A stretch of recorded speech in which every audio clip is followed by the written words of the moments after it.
मुख्यमंत्री एकनाथ शिंदेंचा मंगळवारी जळगाव दौरा आहे। लाडकी बहीण योजनेचा ते आता प्रचार करणार आहेत। मुख्यमंत्री एकनाथ शिंदे जळगाव दौऱ्यावर आहे। या दौऱ्यादरम्यान ते आपल्या सरकारी योजनेचा अर्थात लाडकी बहीण योजनेचा प्रचार करणार आहेत। मुख्यमंत्री भगिनींचा यावेळी सन्मान करणार आहेत।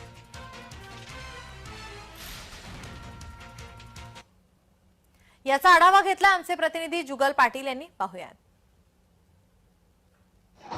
माझी लाडकी बहीण योजनेच्या कार्यक्रमासाठी महिला भगिनींना प्रोत्साहन देण्यासाठी मुख्यमंत्री एकनाथ शिंदे हे आज जळगाव जिल्हा दौऱ्यावर येत आहे। आपण पाहू शकतात की हा आकाशवाणी चौकातील परिसर आहे। आकाशवाणी चौकातील या परिसरात मोठी जय्यत तयारी मुख्यमंत्री यांच्या स्वागतासाठी करण्यात आली आहे। फलकबाजी या ठिकाणी करण्यात आलेली आहे। लाडक्या बहिणीला हक्काचं माहेर, दरमहा मिळणार मानाचा आहेर अशा घोषणांच्या आशयाचे फलक या ठिकाणी जळगावातील या आकाशवाणी चौकात या ठिकाणी लावण्यात आलेले आहे।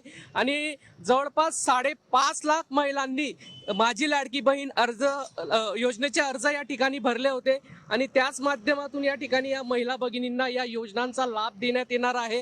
त्यांच्या या ठिकाणी मुख्यमंत्र्यांसोबत उपमुख्यमंत्री असणार असून या ठिकाणी पालकमंत्री गुलाबराव पाटील, ग्रामविकास मंत्री गिरीश महाजन, खासदार स्मिता वाघ, केंद्रीय क्रीडा राज्यमंत्री रक्षा खडसे यांचीही उपस्थिती या ठिकाणी लाभणार असून एक मोठी जय्यत तयारी ही जळगाव शहरामध्ये करण्यात आलेली आहे। आणि जळगावमध्ये सागर पार्क मैदानावर हा कार्यक्रम या ठिकाणी पार पडणार असून जवळपास 350 बसेसचं देखील आयोजन जळगाव जिल्हा प्रशासनातर्फे या ठिकाणी करण्यात आलेलं आहे। आणि मुख्यमंत्री आज जळगाव जिल्हा दौऱ्यावर या ठिकाणी येत आहेत।